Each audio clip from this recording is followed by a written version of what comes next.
And then finally, for conclusions, one of the big principles that I want to impress upon you is that there shouldn't be any surprises. So your conclusion should not contain new argumentative content. That's for the main body of the essay. So why is this the case? Why should you not have loads of new argumentative content in your conclusion?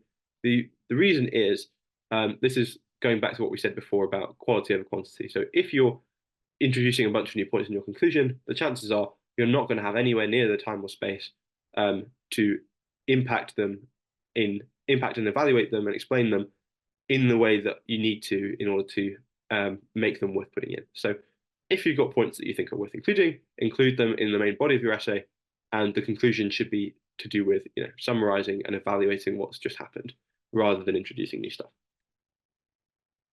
Okay, so finally, I'm going to think about some research skills and how you guys can be going um, going about your research when approaching this question in particular. So two resources that are really good are Phil Papers and Google Scholar. So these are both websites that are kind of search engines. So Google Scholar is obviously pretty generic. It has everything in the world on there. And it's going to be really useful if you want to just get a kind of broad overview. You can search by using keywords, and that could be useful. Phil Papers is a bit like Google Scholar, but is more specific to philosophy, and it has some nice categories that you can use. So you can filter down by categories. So you can start with, the philosophy of sport, the philosophy, and then you can get down into quite specific categories looking for particular articles on certain topics.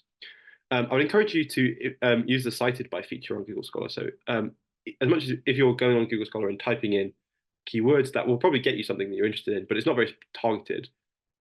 Whereas using the cited by feature, if you've got an article that you've read that you know is good, and it's definitely on the topic that you want to research, you can use the cited by feature to see which other articles have put that article in their citations. So that would be something that would likely help you stay on topic and stay in relevant research areas more effectively. So another thing I would encourage you to do is look for references in the SEP, the IEP. So these are the Stanford Encyclopedia of Philosophy and the Internet Encyclopedia of Philosophy.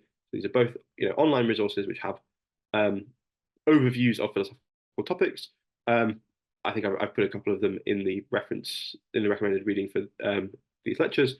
A Thousand Word Philosophy is another good resource, which is giving really short overviews.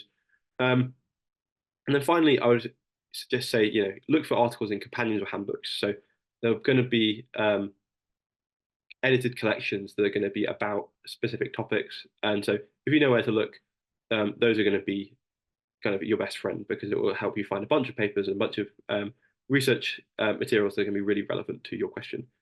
In particular here, we might have special issues in journals. So I know for a fact that the journal Sports, Ethics and Philosophy have a whole issue which is dedicated to women in sport. And so a lot of the articles that are in that edited collection or that special issue of that journal are going to be things that are on topic and often going to be kind of responding to each other in a way that will enable you to get a nice sense of what the arguments are going to and from different people.